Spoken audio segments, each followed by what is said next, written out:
Auction activity on the rise. Is this a sign the market's starting to turn? We're also going to look at which Melbourne suburb is a hotspot for first homeowners, despite the $1.5 million average price tag. Let's take a look. Having a look from the top, we're starting to see that preliminary data is actually showing that clearance rates are holding above 60% across combined capital cities, as we're seeing activity for auctions increase for a second consecutive week. If you enjoy the videos we make on this channel, please hit that like and subscribe button. Now, each of the capital cities across Australia have recorded volumes in line or above the records last week. Effectively, what we've seen is a 14% rise in number of auctions. So we had 1,800 auctions this week. There was 1,600 the week before, and we've actually seen that this is a higher figure than what we saw of the number of auctions even held last year. So last year, this time was 1,764. Now, what we are also noting is that there's a 62.6% success rate at auction or clearance rate. Now, this is the highest that we've seen in the last 12 weeks. And effectively, what we've seen is comparing in the capital cities, for example, Sydney sitting in at 63.4% compared to last year was way higher at 78%, but still a good sign in terms of auction clearance rates. We did creep close to the 50% at one stage in the last few months. Melbourne up massively compared to this time last year, 64%. Brisbane down. Now we can see down here, there's only 95 auctions, so not a great deal of buyers tending to opt for auction at this stage, opting for private treaties, but we can see that's down. We've seen Adelaide sitting in at 68%, not a great deal of numbers there. Perth sitting around 21%.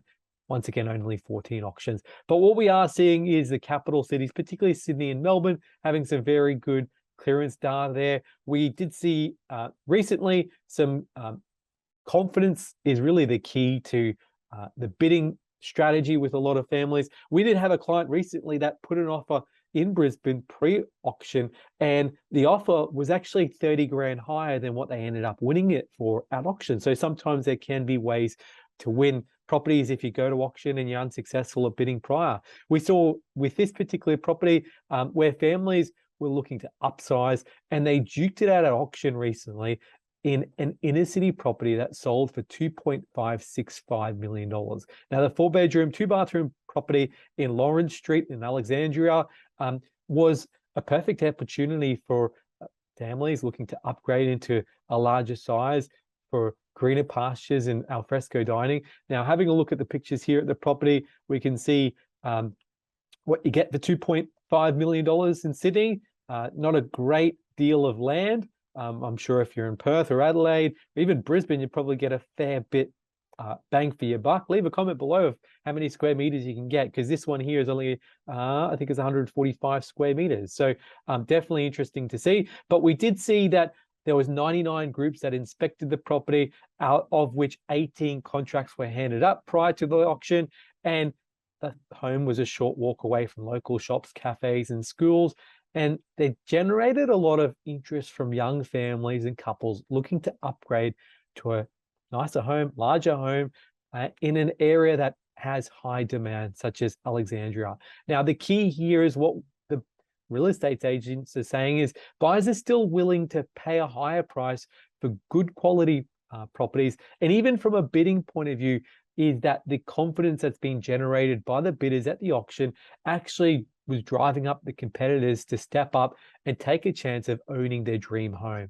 So definitely good to see what's happening. And if you're a first homeowner in Melbourne and you're wanting to know what the hotspot is for first homeowners looking to buy, the suburb is Richmond. So we've seen Melbourne's most livable suburbs has actually become a hotspot for first homeowners despite the 1.5 million price tag. Now, this is Richmond. It's 3 kilometers east of the CBD, and it's one of the areas that's attracted the greatest demand from first homeowners during the May-June quarter, according to NAB data. Now, it's renowned for its cafe, nightlife, transport links, and countless 20th century terraces. And NAB's home ownership executive actually said that the widespread interest has come out of people's lifestyle habits changes due to the pandemic, which makes a lot of sense. People aren't necessarily needing to commute to work. They're able to work from home. They've got a bit more flexibility, and customers are really looking for good proximity close to the city. And if you compare, probably other suburbs in Melbourne, $1.5 million, you'd have to have a look at what other suburbs are going for and how that compares. But it seems like first homeowners see a bit of value in. Now, the average house price in Richmond in the last 12 months has been $1.47 million. And we actually saw Hamish Blake, who's a comedian from the Hamish and Andy show, and his wife Zoe, who broke a suburb record last year, selling their modern 3-bedroom home for a whopping $7.435 million. So $7.4 million, insane numbers there. And going back to the Richmond area for first homeowners, it's a favored suburb, mainly because of people's ability to work from home. There are other areas such as Dandenong, Clyde North, Frankston as well, that first homeowners are liking. Okay, let's go back to Lawrence Street and talk about how you might actually do research on a property you're interested in that's either gone to auction or even just one in general that you want to know what it might go for. The first step is to work with a mortgage broker.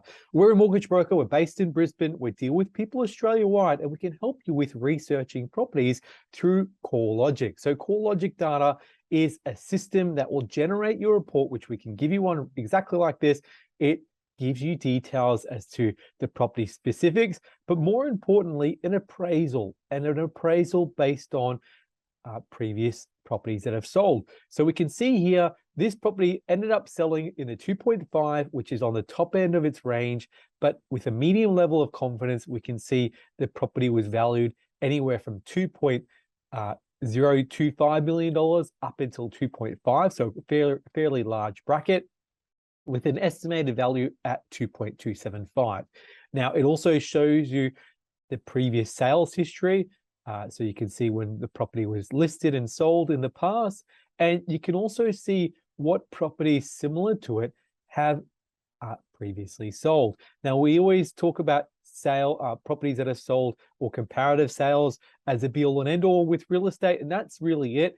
The key here is you want to be looking at properties that are more recently sold, because properties that sold at the start of the year was slightly different market to what properties are selling for now. It also shows you properties that have sold and gives you a better idea on what the market's doing for rentals and how your position for schools and amenities. So these reports are absolutely free. We can do these for you. And as part of working with a good mortgage broker, you can get these. We give these to our customers. We're happy to do them anytime. And it really gives you a better idea on what the property is worth, what it might go for. As we can see here with Lawrence Street, it's really gone for the upper limit in terms of what the bidding war resulted in. It got a very high price in comparison to the appraisal.